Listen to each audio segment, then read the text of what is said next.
राज्यात नोव्हेंबरनंतर विधानसभा निवडणूक. पुण्यातील लाडकी बहीण योजनेच्या कार्यक्रमात उपमुख्यमंत्री अजित पवार यांचे संकेत.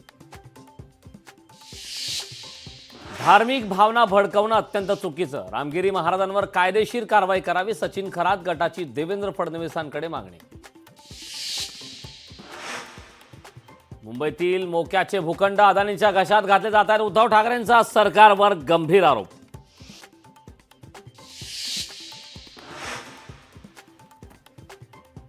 उद्धव ठाकरे महाराष्ट्राचे मुख्यमंत्री व्हावेत. विरोधी पक्षनेते अंबादास दानवेंचं विठुरायाला साकडं. अशोक चव्हाणांच्या कन्या श्रीजया चव्हाण भोकर विधानसभेतून निवडणूक लढण्याची शक्यता. श्रीजया चव्हाणांच्या भाषणातून विधानसभा लढण्याचे संकेत.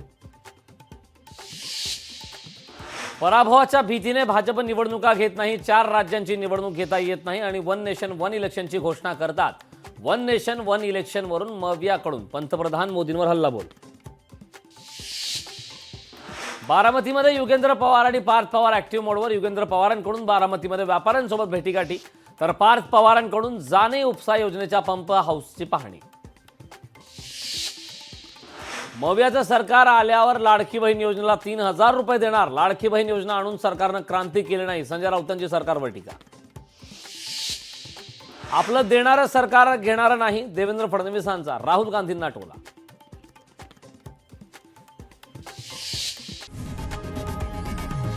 लोकशाही मराठी ऐका, पहा, जागरूक रहा.